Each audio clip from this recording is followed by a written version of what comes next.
Hey guys, I got a bit unusual summoner build to show. Summon Raging Spirit Champion. And while this sounds like a meme, but it is actually really a viable build. I did tier 15, Red Elder, absolutely no problems, Devilish Shaper, all the Guardians, and this one has 1.8 million Shaper DPS. And you don't need any crazy items. 6 Link, even non-corrupted by the armor will do it. Or Minion Helmet, which I'm gonna talk about later. As always, timestamps and all the other info will be in video description.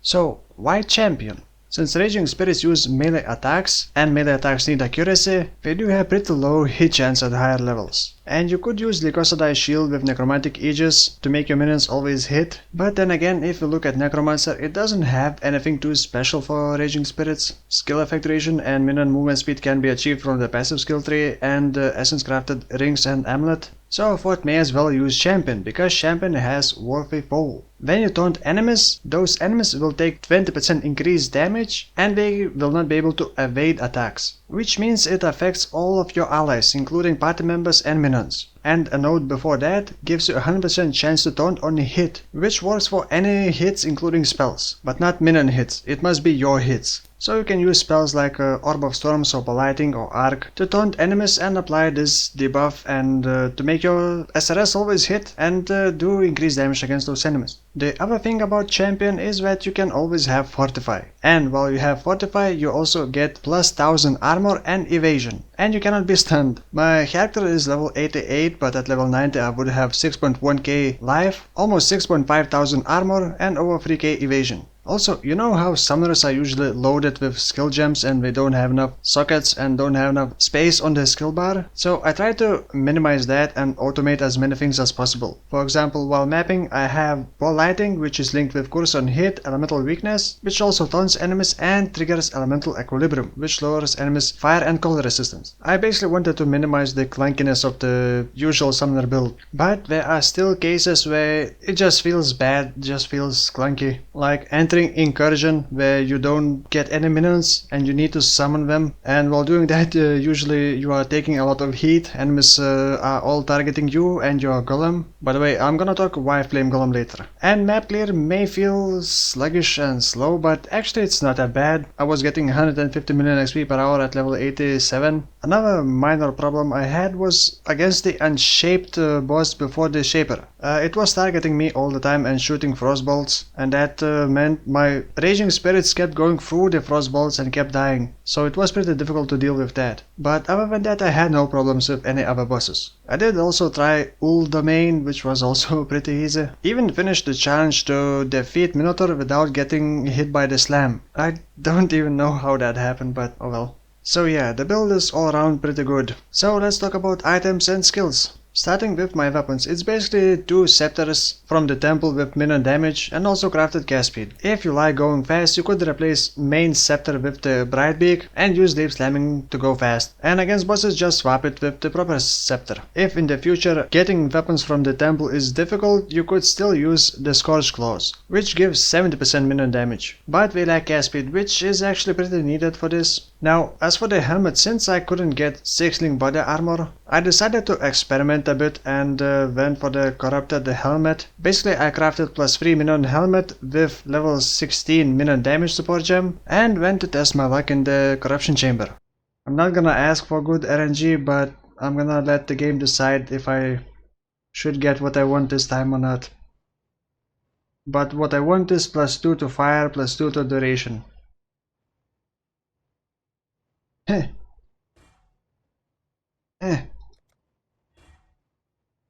Well, it didn't break.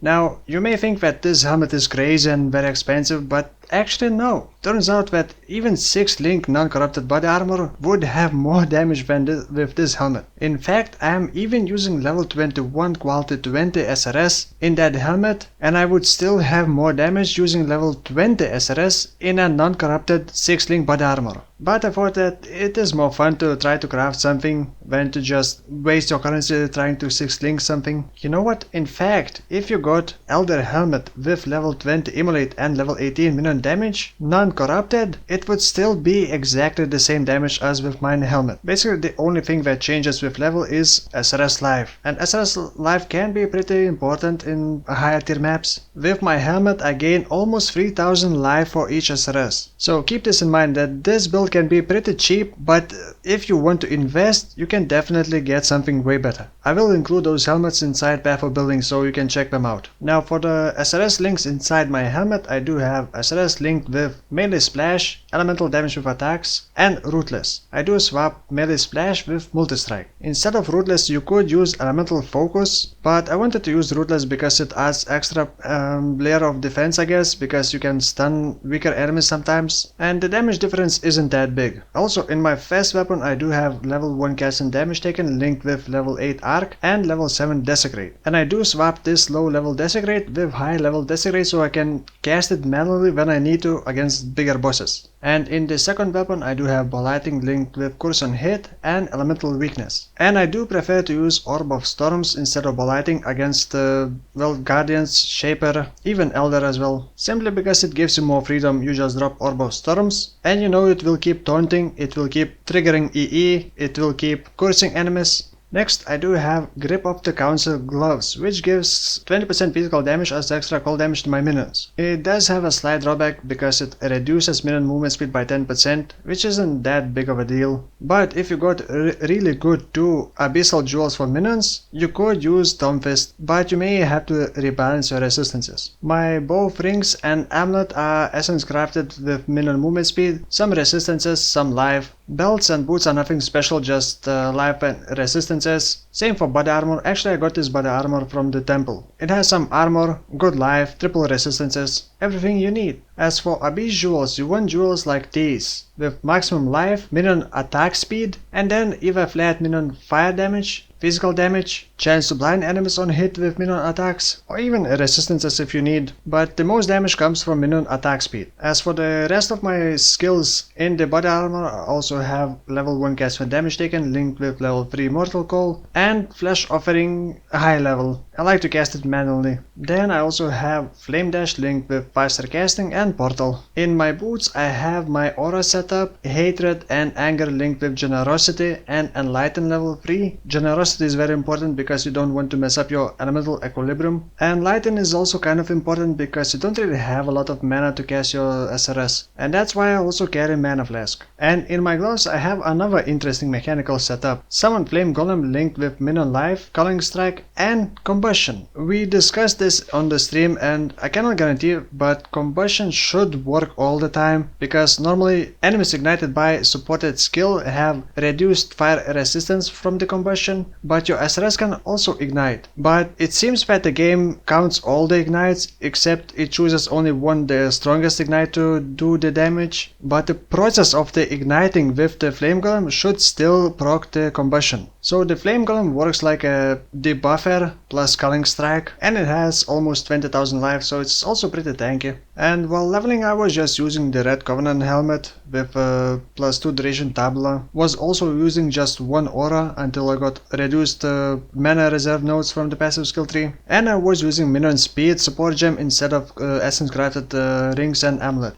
So I guess let's talk about passive skill tree. So the champion, and you have 2 options to either become tankier sooner or get more damage sooner. And I chose damage, and I must say I did feel kind of squishy, but then again I wasn't focusing on getting all the life nodes at the start. Even now I didn't take all the life nodes. So it's up to you, either you want to go get Fortify or you want to get Woolfio. And you may think that you could just do Leap Slam and trigger Fortify and instead get Inspirational, but the benefits from Inspirational is just not worth it. It's just quality of life improvement to always have Fortify and not worry about triggering it all the time. And you don't need to put yourself in danger by Leap Slamming into enemy packs. As for the rest of the passive skill tree, it is pretty simple. Just from the duelist you take life, mana and start traveling up, and then choose either to go left first or to go through the wish area first, and basically take what you need at that time. Also increased cast speed is pretty important, and get those before you get increased skill effect duration, and that's it.